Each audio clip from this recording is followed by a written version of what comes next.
Hey, what's going on, my friends? This is Dave Sharpe. Welcome to Wake Up Legendary. We've got a great and exciting guest this morning. I'm stoked for you to hear her message and what she has to say and share with you. Okay, we're going to jump right into that. All right, if you guys can find that big beautiful comment box below, also go ahead, drop us a comment if you're watching the replay. Let us know that you're watching the replay by just type it in replay. We're actually trying to get a gauge of how many people are also watching the replays. And then you can text us at the number that's on your screen right now.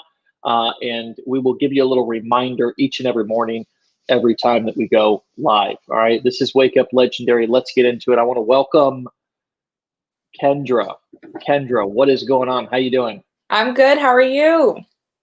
I'm feeling like I'm some sort of a radio host or something this morning. You look like a radio host. All right, and I just switched my camera, so actually maybe I'll even be coming in a little bit more clear here. So let's talk about you.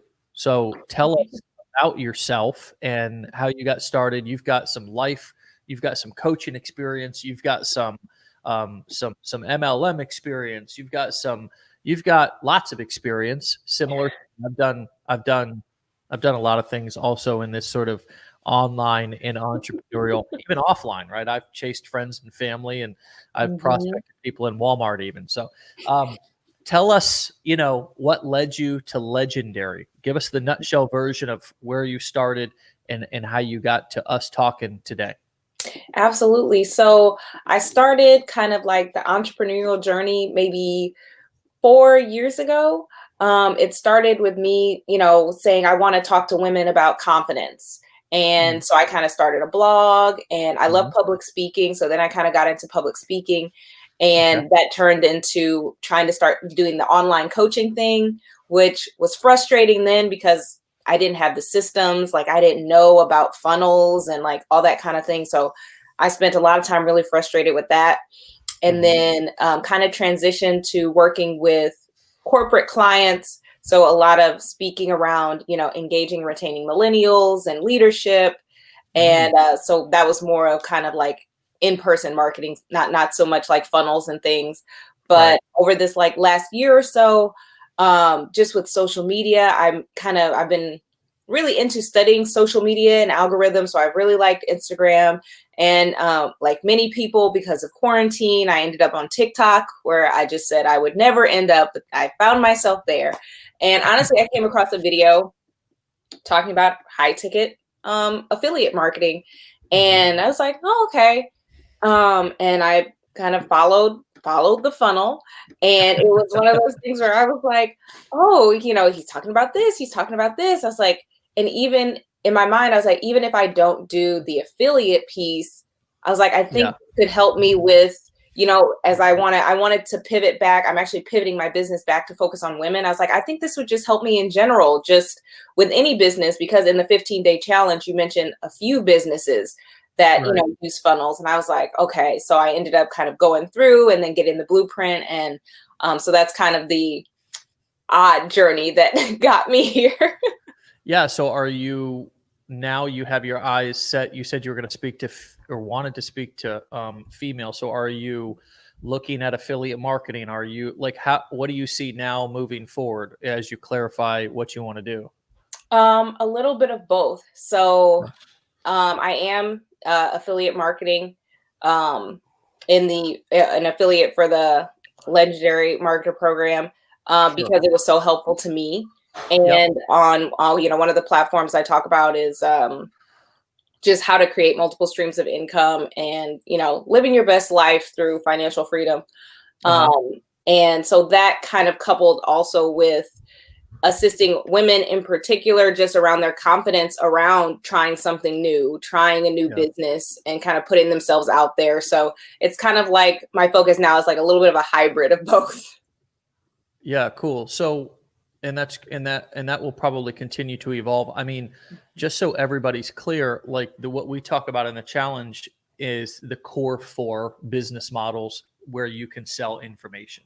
And that can be your own information or it can be somebody else's information. The reason why even though all these like shiny business models have popped up over the past 10 years since I've been doing this, the one that's remained recession proof, pandemic proof, the one that has allowed me to make the most money, because you can't really put a price on a solution. Like you can put a price on a trinket, you can put a price on a pair of glasses, but you can't put a price on a solution.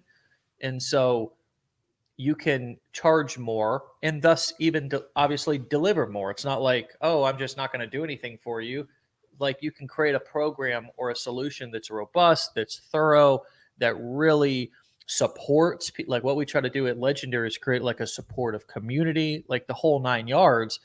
And now all of a sudden you can justify a $2, $3, $4, $5,000 price point, and you have room now to scale. You don't have to make 1,000. You don't have to try to be Walmart. You're not going to be Walmart. You're not going to make 1 million sales in 5 seconds, making a penny off of each sale. So it's an intelligent business model for somebody like you and me who just, I don't want to run a huge corporation. I don't want to have a I want to work from wherever I want to work from with who I want to work with, meaning both my teammates and my clients, and I'm good. Mm-hmm. What comes up for you as I say that, seeing so many different business models and now getting more clarity around this particular model? I mean, it resonates so much with me because I mean, I was that like course junkie and like all the shiny objects, like squirrel, squirrel, squirrel. I'm like, well, maybe this, well, maybe this, well, maybe this. And it's like you find yourself trying to like piece things together from different free courses, or you're signing up from these courses and it's like the newest thing.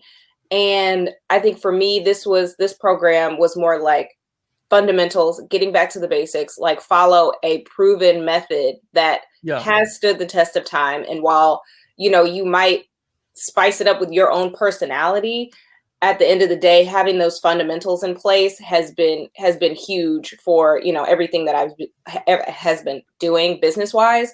And it just, you know, to your point, I've worked with coaches and done all sorts of things trying to pull me in different directions. And it was nice to, you know, be a part of this program where it was just real, the fundamentals of how you could use it, like you said, in the 4 different businesses, and just apply it to what I was already trying to do, but was just really struggling with.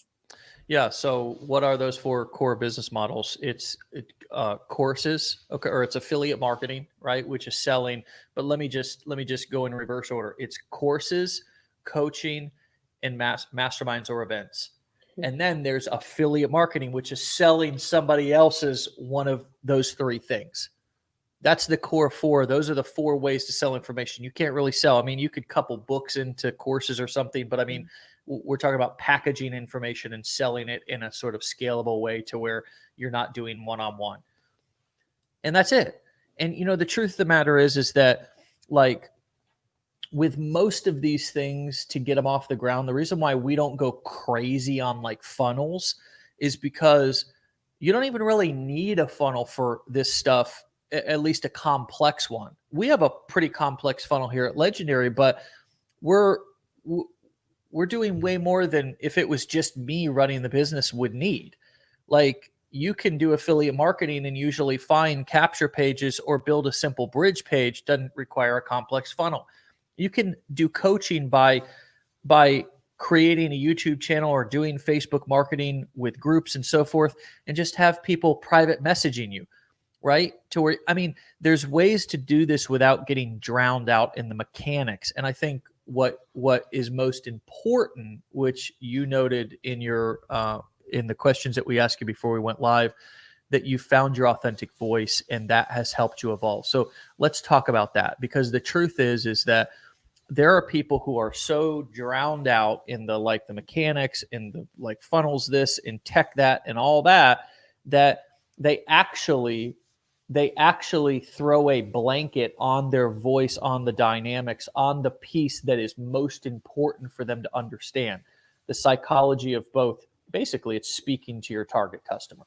Mm-hmm. So like understanding their pains and speaking to them in an empathetic way, in a way that doesn't sound too egoic and so forth. So Right. talk a little bit about how you've evolved. You've grown now a couple of TikTok channels to 20,000 followers. You're making money. You're getting traffic. So tell us what's transformed with you around you finding your voice and honing in your marketing. Right. So, like you said, so many of the programs that I've taken before were like, hey, take this blanket and lay it over what you're trying to do, like very cookie cutter, get this system, and do this exactly. And I think like a lot of people, got caught up in trying to do things exactly how somebody else is doing it. Like, oh, they're making money, I need to do it exactly how they're doing it. And I think with Legendary Marketer and like being on the different lives and like hearing you guys talk about it, it was like, okay, no, take the fundamentals and, model the system, but be yourself. And the evolution of that really came on one of my main TikTok pages. I took the TikTok course. And I was like, okay, I saw how, the guys were doing it. And at first it started like how I normally start, where I'm like trying to be exactly the same and share the exact same information. And it just didn't feel, you can kind of tell when something doesn't feel authentic. Like I was talking about things like, I was like, I honestly have no idea about these things. Like some of the ways to like doing the videos on how to make money, I was like, I don't know about this. Like I'm just talking about it because, I saw one of their videos do really good. And one day I was just like, you know what? I have a marketing background. So I was like, I'm really good with kind of giving people ideas on how to market their own thing and, monetize something they want to do. So I think one day I did a TikTok about just like my story about me wanting to help people, and the fact that I shared a story like, way back when I was just sitting there and I really needed some money and I had literally no idea how to get it. I had no thoughts about how to achieve it. Like I was just like, I have no idea how to get money until my next paycheck. And I was like, the thing about, this course and courses that I've taken, and I was driving them to Legendary Marketer, was now I have at least 10 ideas of things that I could do, that if I need money right now, I have some things that I could get into motion.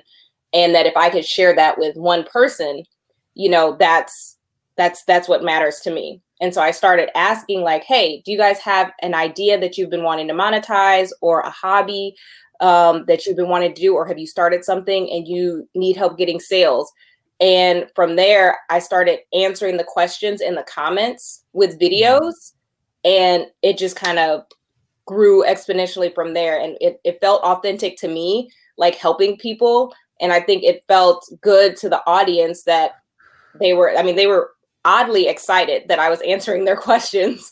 But they were like super excited about it. And, I think sometimes we miss that we know more than we think we know, because I felt like I was sharing kind of like basic solutions, and they were like, oh my God, I never thought about that. And, and so me finding my voice was just being authentic to, who I am, what my strengths are, what I enjoy doing, and just my heart to help people.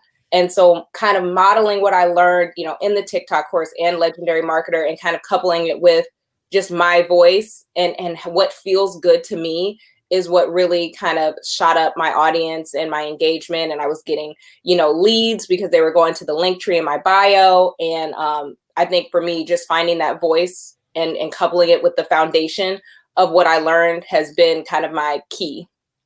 Cool. So everybody wants to know your TikTok so they can go follow you and learn from you. So can you tell them to us so we can put them up on the screen? Yes, it's Millennial Income Streams. Okay, let's get that up on the screen for Millennial Millennial Income Streams. Mm-hmm. Millennial Income Streams, everybody. Millennial Income Streams. All right. Yeah, you said a lot there, and you hit the nail on the head as far as kind of what I went through also, which was having a certain, I guess, insecurity and or in just overlooking my own personality strengths as well as my knowledge strengths. So there was kind of a two-piecer there for me. I was overlooking what I knew or what I could learn. And then I was also overlooking just my personality and who I was. as that being a strength. I was downplaying that when I first started. So I would look at people and try to do the same thing. I can actually remember trying to copy this one guy's like value series that he did like word for word. I was like, dude, this is like plagiarism. I'm like using the same colors. Like, this is ridiculous. Like, I'm a 9th grade dropout, but I know that this is not okay. And, you know, I listened to a guy named Jeffrey Combs, actually, who I've never met. I'd love to meet Jeffrey and tell him this. I've been telling the story for a long time, but I heard him talking about being an alcoholic one day. And then I was like, you know what?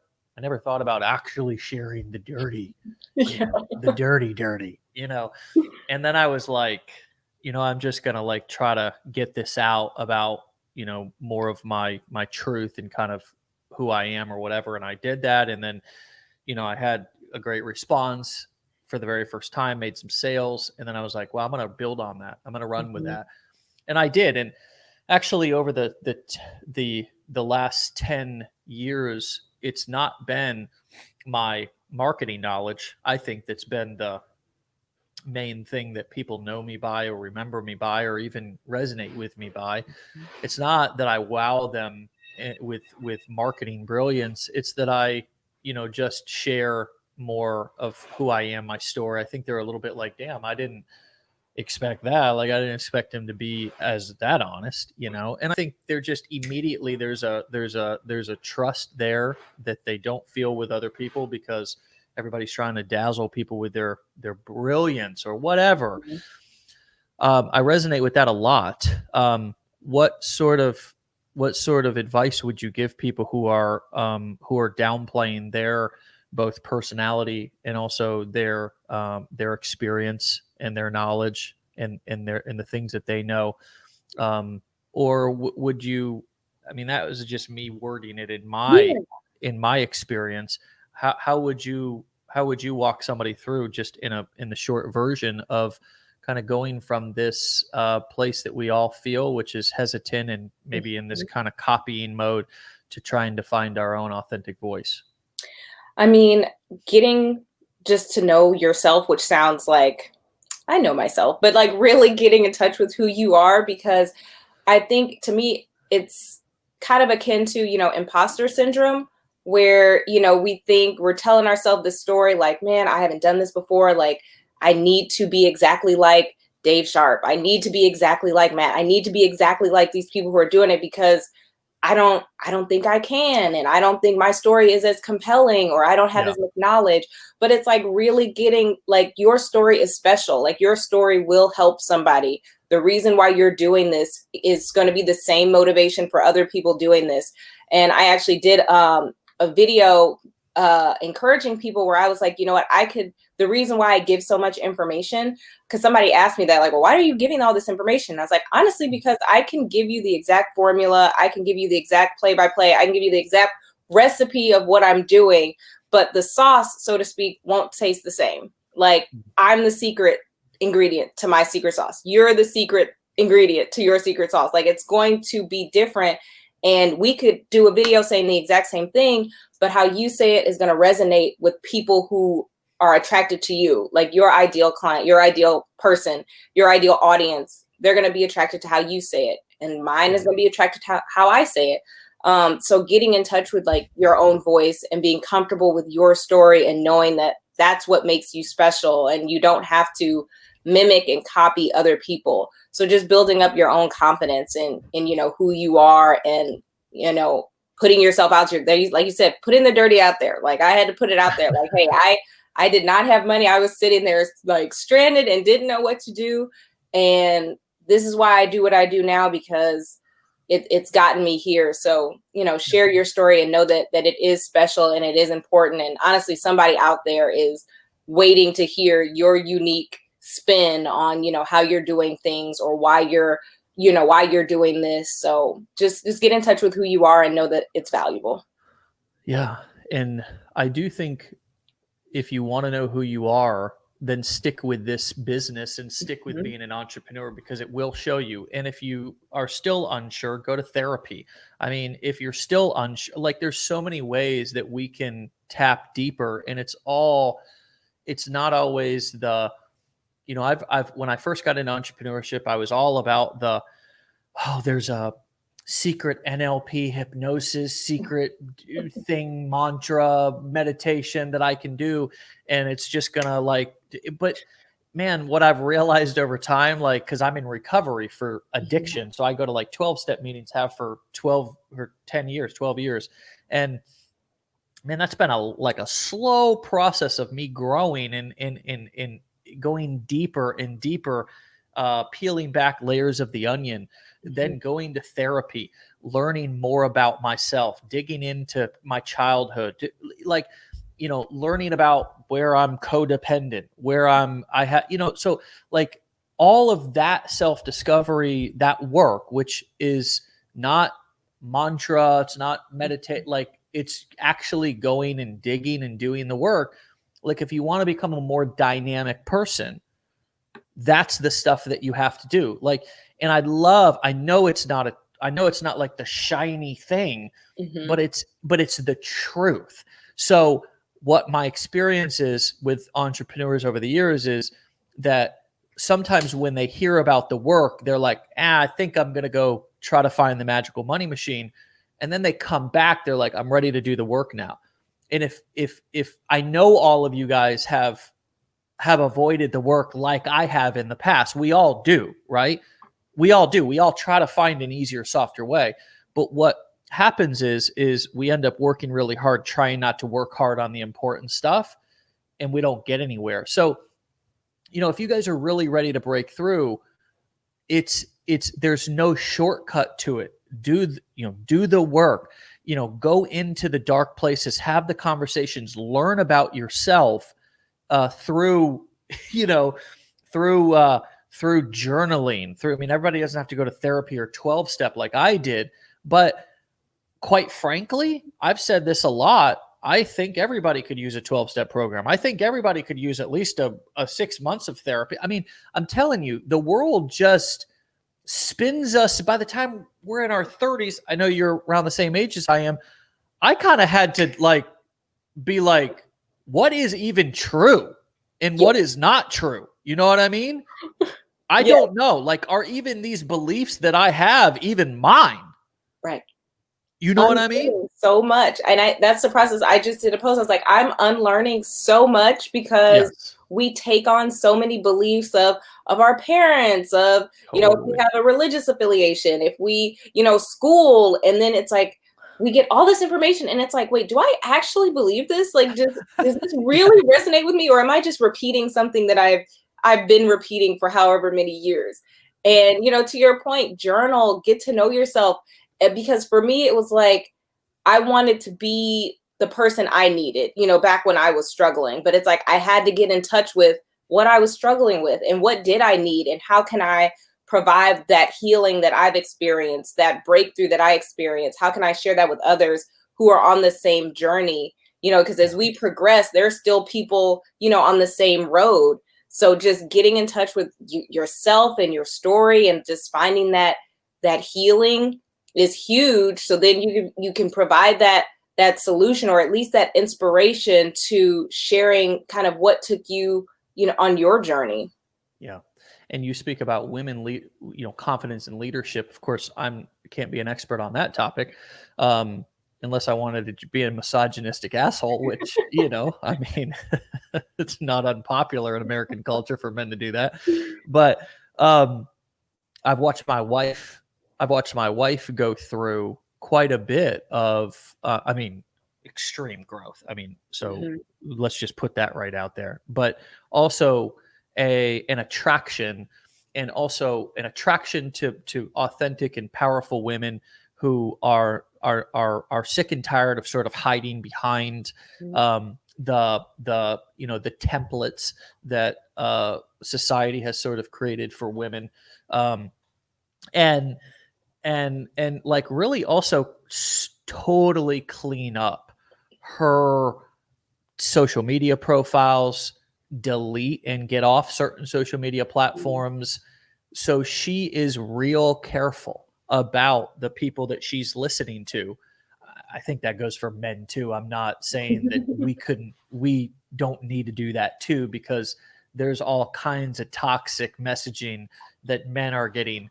But I think that watching her do that has been really cool, and watching her begin to follow certain people who, maybe I kind of look, sometimes I'll be sitting by her scrolling her like Instagram newsfeed, and there is nothing negative or shaming on that timeline.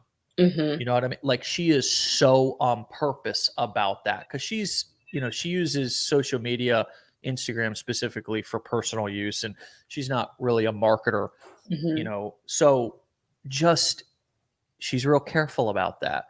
Have Mm-hmm. you had that same experience of being like, oh my God, I'm following and listening to a bunch of garbage and a bunch Absolutely. of women, men, Absolutely. and women who are making me feel bad? Now, I'm speaking not from experience. I'm just asking you what your experience is, because I've watched this with my wife. Oh no, absolutely. I had to be real intentional about everything I was taking in. Social media, like being okay, either unfollowing or muting people, that things that I just didn't want to see on my timeline, whether it was Yeah. negative or combative, because we don't realize sometimes how much time we spend scrolling on social media, and it's like Yeah. we're taking it in. Those things that we're reading, the things that we're hearing, we're taking it in.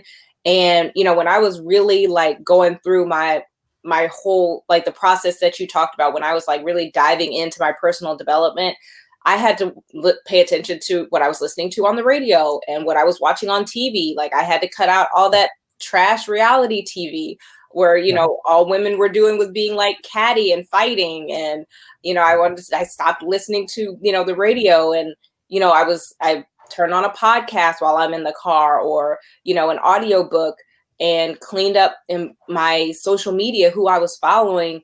I mean, because to your point, I think we don't realize how much that stuff can affect us, like how much we're really taking it in, just even on that subconscious level of hearing things like that, hearing the negativity, and hearing how society thinks you should be or what you should be doing.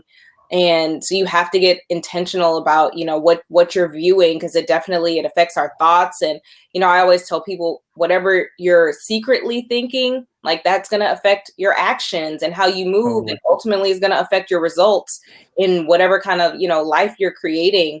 So being intentional about that has definitely been a journey for me too. So from my perspective as a man, what affected me the most, particularly this year, was just all of the political, just toxicity. Mm-hmm. And so, probably 4 months ago, I went through and just, unfollowed, I don't know, like 1,000 people on Facebook over about a week or two's period, just because I couldn't, Mm-hmm. every time I was logging on, I was getting just it was just getting me down. Like, it was just making me angry and sad. And so, but I also have become intentional about who I listen to as well. And I think these are all just important things for us to think about as we're trying to find our own voice. And I want to tie this back into what you've done, which is what's gotten you results, which is finding your voice, which is understanding that your experience and personality are enough. Mm-hmm. I've been a part of many groups, and one of the things that I think probably people feel more than anything, if they could just sum it up, is like, I'm not enough. So anything that makes you feel like you're not enough, going and cutting that out, being intentional about it. Even family, even people who you thought were friends, they may be friends, but they don't know how to make you feel good about you and support you. It's okay. Hey, boundaries. I don't need to like violently cut them off and tell them they're stupid, and I don't need to go and do all that, but I can set boundaries. I can begin to be more intentional about what I share with who, right? If somebody doesn't know how to be a safe person and support me, I can be more short. I can be more condensed. I can not share at all. I see so many people who try to go back to the same well to get water with people to get support, and it's always dry. Right. And it's like, okay, stop going to that well. Doesn't mean you need to stop looking for water. It just means you need to stop going to an empty well, because that Right. person likely can't support themselves, right? So I got to Right. also consider the source, right? Exactly. It's not me. We always personalize everything. Oh, this You person do. doesn't support me, so it must be what I'm doing. No, it's about them. Mm-hmm. So, I need to also, this has been my journey. I don't, I limit, in a sense, I compartmentalize more. Okay. Although I'm more transparent, more connected to the world around me, I also am a bit more compartmentalized, because as time grows, I don't need validation from everybody around me as much as I once did when I felt, less than. Have you had any of that experience with people with going to empty wells? Oh, yeah. I mean, for my entire journey as an entrepreneur has been having to learn that, because, doing anything online or coaching, especially, some years ago, it was like, what? Like, it was like my friends, either they didn't understand entrepreneurship, or they were just like, it wasn't a brick and mortar business. So they didn't understand like what I was doing or what I was talking about. And it's like, to your point of the empty well, I think sometimes we get caught up in, instead of looking for water elsewhere, we take it personal. And then two, we're at the well, like, you need to have water. Like, you need to have water. And it's like, they just don't. Like, you don't have what you need. And it, like you said, just acknowledging like, okay, you're not a good source for this. I don't need to cut you off. I don't need to tell you you're not a good source for this.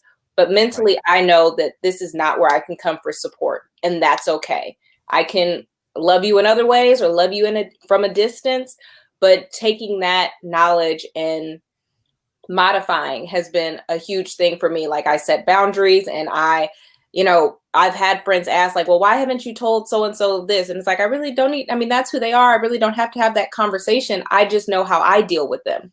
I know that there are certain times that I can't answer the phone, or there are just certain things that I will or will not engage with them, because it's not my job to change them. It's not my job to make them what I need or what my definition of a better person would be.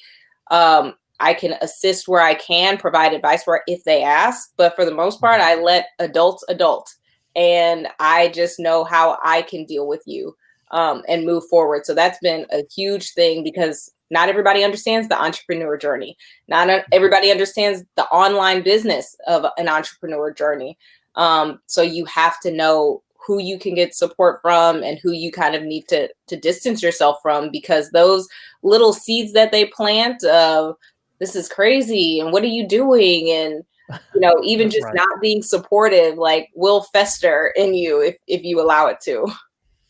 So I'm wondering in the comments if you guys could let us know if this is resonating with you. I know that I can tell that you get this stuff. So I encourage all of you guys. I don't know if you talk about this stuff at all on your channels, but if you don't, you do, great.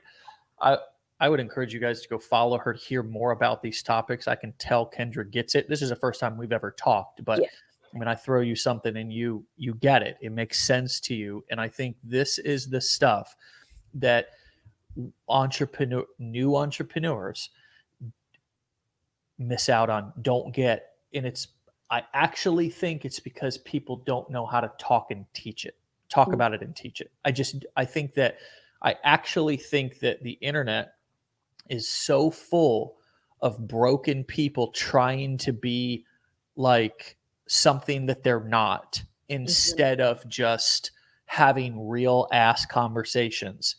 And that's so evident on platforms like Instagram, to where somebody will go broke having a photographer follow them around, trying posing in front of cars that are not theirs to try to show everybody that they're successful.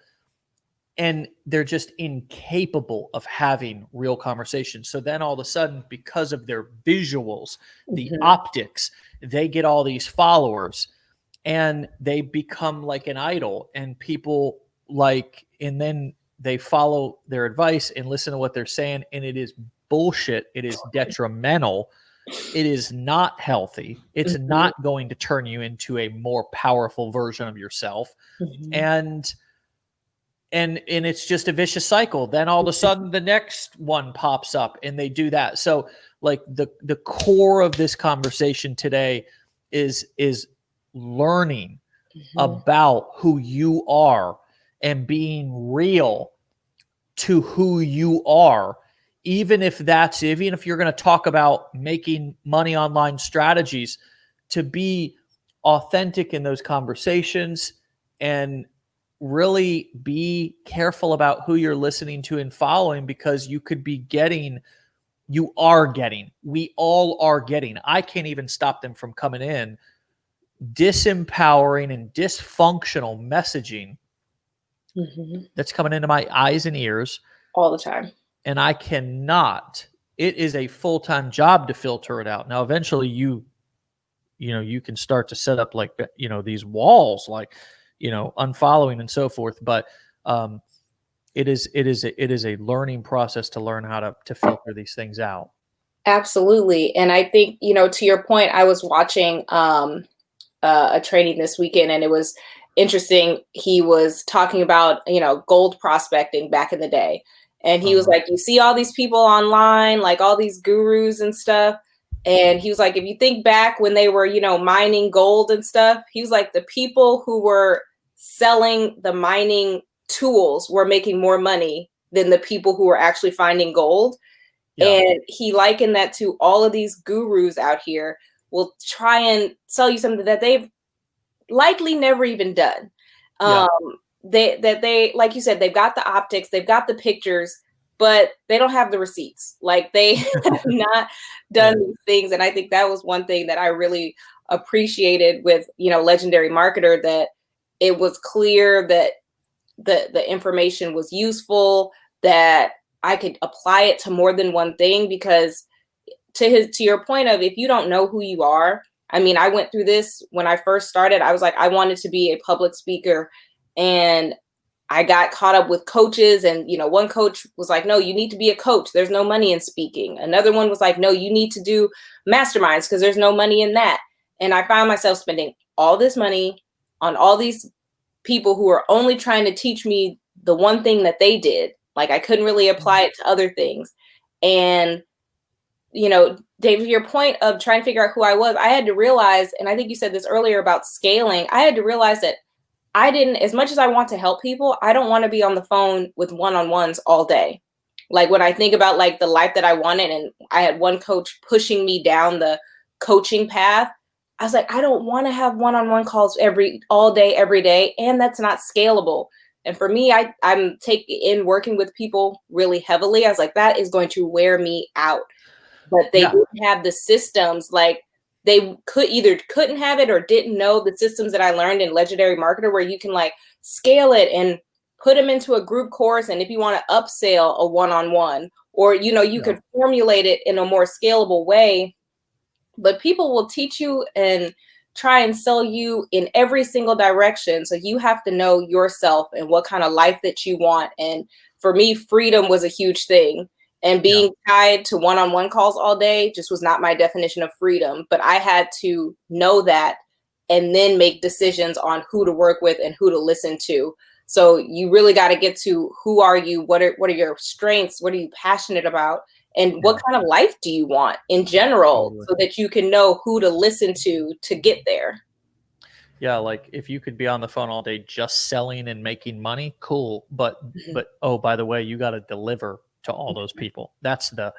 So it's understanding the business models, and it's starting out. I always tell people, even who come in and want to do coaching and stuff, like learn how to sell other people's stuff first. Like get your messaging down.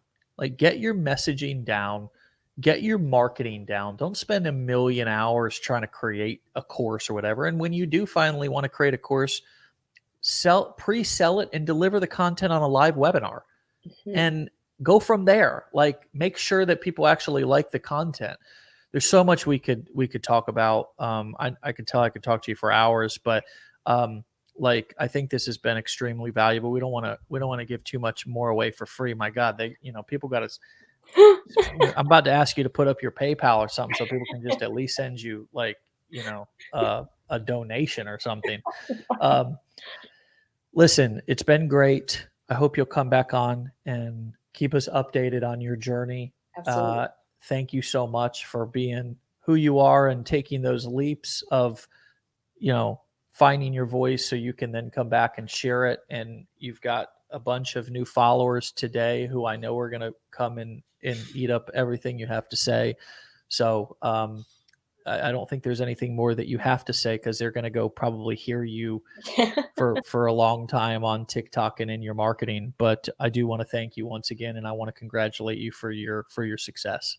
Thank you so much for having me. Thank you for, the program, everything. It's been amazing. And thank you for having me on here today. I'll follow everybody back. Thank you guys for having me. This is great. All right, Kendra. See ya. Good job. We'll talk to you later. Bye. All right, my friends. That was great. And I hope you all go follow her and listen to more of her content, because I can just tell from talking to her, it's good. We'll meet you back here tomorrow. Wake Up Legendary, 10 a.m. Eastern time, every day, 5 days a week at least. Take the weekends off to catch up on the replays. We'll see you later. All right. Be legendary. Take care. Bye-bye.